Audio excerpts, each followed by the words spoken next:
Hey, Larken Rose here. Most of the people I know who are anarchists and voluntarists, as soon as they really explored the ideas and came to understand them, they quickly wanted to spread those ideas to other people. In part just because they understood the importance of the truth and how profound it is and how freeing it is mentally even before it's freeing physically. In other words, even though there's still a government trying to boss you around and steal your money, just coming to the realization that you're not beholden to these imaginary political authorities, even that is freeing, even if your physical situation doesn't improve any. So the first thing is just trying to spread that understanding to other people because you think it's really important and it's really true and it's really profound.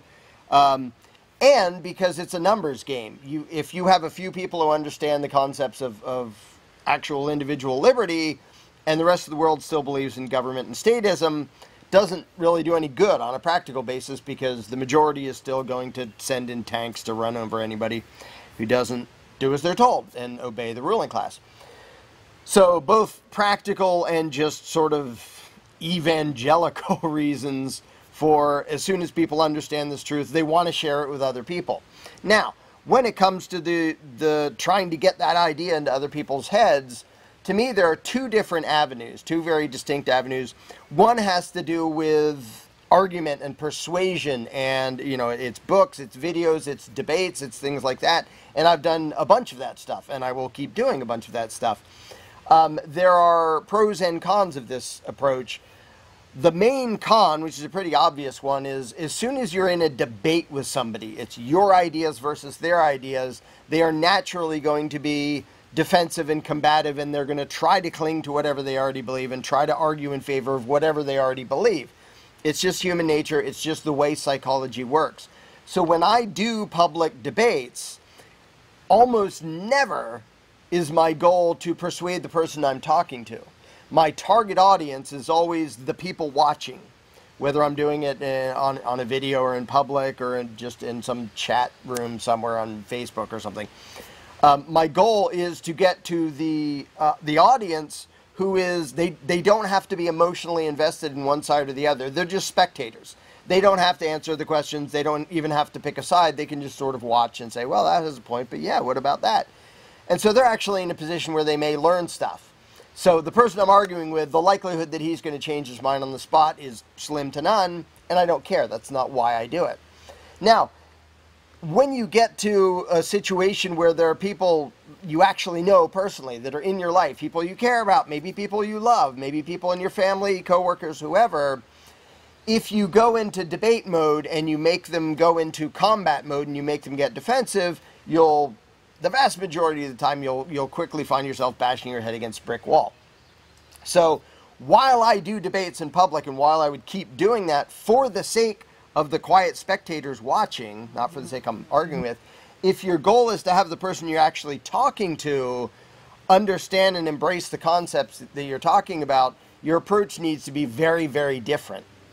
And I've been doing a couple seminars titled Candles in the Dark that explains an approach that actually does this. Now, most of the people who know me have never seen me do this because one of the first rules is don't do it in front of an audience, because doing it in front of an audience puts pressure on the other person, puts them on the spot, makes them feel like they have to justify themselves, you know, makes them feel like they're in a debate.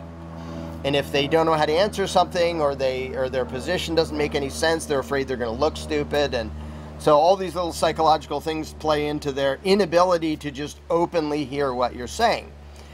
And there's a dozen other little things that will get in the way of somebody hearing what you're saying. And most of the anarchists I know have experienced this firsthand, where you mean well and you think you're explaining it perfectly clearly, and in fact, logically, you probably are explaining it perfectly clearly, but it just doesn't seem to get through to the people. Instead, they say, well, there would be chaos and mayhem, and we need some government, and this is extreme, and now I have to go do something else, and I don't want to talk to you anymore. And it's easy for an anarchist to conclude that, hey, if I explain this perfectly, logically, step by step, where anybody ought to be able to follow the reasoning here, and they don't listen, well, what else could I possibly do? And I constantly hear anarchists saying, I've tried everything I can, it's hopeless. And they're wrong. They're totally and completely wrong about that. Now, I won't promise that my approach will work on absolutely everybody, but it works on way more people than the approach of just coming up and saying what you think and trying to have a debate about it. And I know because I've done this for over 20 years. I've been an anarchist for over 20 years now, and these seminars are based on my 20 years of experience of watching what the human brain does when it's confronted with a foreign idea, an idea that doesn't fit with its preconceived notion, doesn't fit within the paradigm it already holds inside it. And so there are ways to get around it, but most people don't instinctively do it. A lot of it is very counterintuitive, because what people want to do is say, here's what I believe, blah. Now do you believe it? And they don't. And when that doesn't work, people get frustrated. And it's the sort of thing that I don't think, it's unfortunate that anybody needs to know about that stuff. It's like, Simon says. Well, why can't I just tell you something? Why do I have to say Simon says? And it's basically the Simon says. The seminars teach the Simon says of trying to get people to question their paradigms, because if you say it the wrong way, none of it matters. They don't hear you. It doesn't even register in their brain. And if you're an anarchist, you've probably noticed that. You probably have, plenty of experiences of your own where you say something perfectly reasonable and their response doesn't make any sense. Like half the time it's not even relevant, or it's emotional, or it just dodges the entire point and says, well, what about the roads? Oh, I gotta go, bye. And then they run away. There are ways around that, but they don't come instinctively to almost anybody. They certainly didn't come instinctively to me. They weren't just what I did by default. I had to learn over years and years and years of doing it the way that I was explaining the principles perfectly clearly and logically. That wasn't the problem. I'm not here saying, anarchists, they don't know how to explain these principles. Non-aggression and self-ownership, you own yourself, don't attack people. How hard is that to explain? So why is it so difficult to get the other person to comprehend something that's that obvious, that simple? It's because of the psychological and mental barriers in their head, which has resulted from a lifetime of being barraged with authoritarian indoctrination, either directly, like taught it directly from their parents and schools and the media and government and all that, or just it's everywhere in the culture, and so they have a really hard time breaking their mind out of it. And the key, and this doesn't work with most topics, but the key is to attach to get the message through to the part of them that already knows this. Because it's impossible to be a statist. It's impossible to believe in government without having internal contradictions. Everybody already has inside them the principles and the values that they need to understand that, yes, sometimes you should disobey authority. And sometimes they don't have the right to rule. And sometimes the rebels and the lawbreakers are actually the good guys. And then from there, you can move into having them realize that, wait, if I decide when authority is real and when it isn't, doesn't that sort of mean it isn't? And the thing is, if you take them from their premise and their values and their moral code and use that to walk them up to it, it's very different than if they feel like you're going up to them and saying, I'm going to tell you my moral code and my values and my judgment and beat you over the head with it until you agree with me. That isn't going to work. Like I said, the debate format is fine for helping spectators who are watching, which is why I'll do public debates. I don't bother doing debates one-on-one in private, because the other person is automatically going to be defended and there's nobody else there to learn anything about it. If it's going to be one-on-one, I'm going to do the methods that I teach in Candles in the Dark. And they work. And all the people say, I've tried absolutely everything with my friends and blah, blah, blah, and there's nothing can get through to them. They are the people who should most come to a Candles in the Dark event. Now, there's only two scheduled right now. One, August 12th and 13th up in Washington State, a little bit north of Seattle. And then September 23rd and 24th in Denver, Colorado.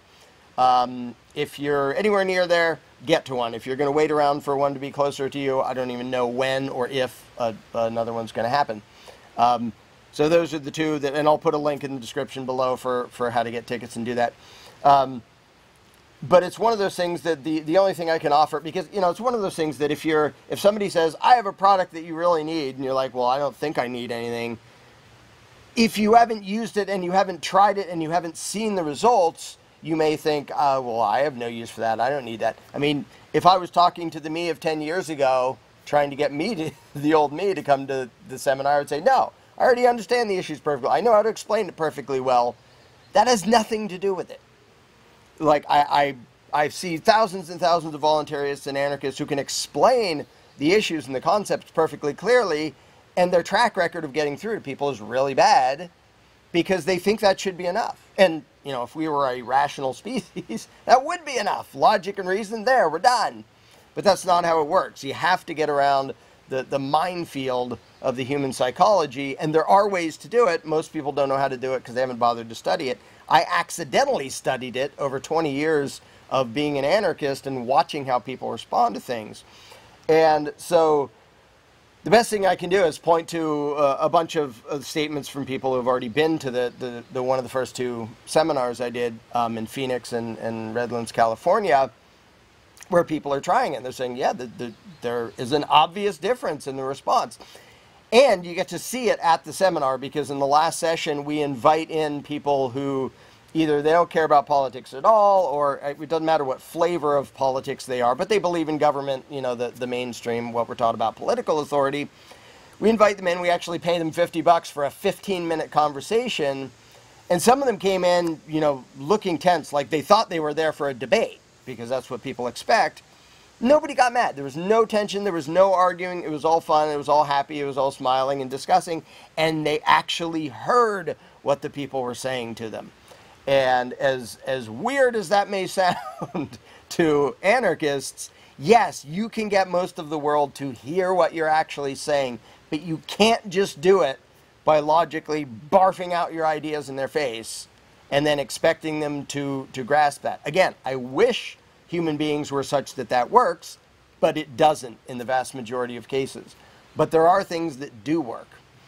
And so I'll just throw in the last thing the only other thing I can say is, if you do one of these seminars and you find that and then you use the methods that I teach in it, and you find that it didn't make you a significantly better ambassador for anarchy, as I call it, I'll give you your money back. So all you'll be risking is a weekend. It's a 2-day event. It's always a 2-day event. Lunch is included in the price, and I sit around and we chat during breaks, and I chat after on both days, on Saturday and Sunday. But it's a very quick but thorough crash course in the things about human psychology that get in the way of people hearing this new idea. And a lot of this applies to all sorts of new ideas and stuff. But one of the main things that works only because of the nature of the disagreement is that you don't ever have to assert anything.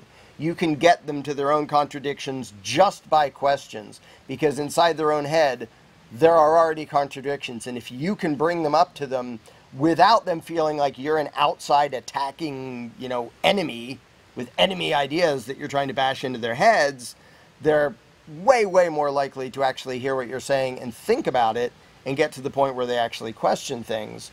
And there are ways to do that. Most people don't know how to do that. And I am constantly cringing when I watch when I watch anarchists talk to statists, and I think, I totally see what you're saying. I totally understand. You did a perfectly fine job of explaining the principle, and I know what it just sounded like to the statist. I know why he's shutting you out, and I know why he can't hear what you're saying, and I know why he's reacting emotionally and defensively, and there are things you could have done so that the two of you would actually be communicating. And that's what this is mainly for. That's what Candles in the Dark is for, is people in your life you actually have to deal with, that you actually care about. Maybe you even love them. You know, family members or spouses or siblings or, you know, whatever. Maybe it's coworkers, maybe it's whatever. But people in your actual life that you don't just want to offend and alienate and then walk the other way. You want them to actually hear it because you know how important this is. You know how fundamental this is to having a society that is what human society should be. Well, if you are really determined to be able to share these ideas, if you just like debating and screaming at people and arguing as a pastime, go ahead, have fun with that. But if you understand the importance of getting more and more of humanity to understand these issues and giving up the superstition of authority, giving up the cult of statism, then find a way to get to one of these Candles in the Dark events. Again, one happening in Washington State in August and one happening in Denver, Colorado in September. Get yourself there. You'll be glad you did.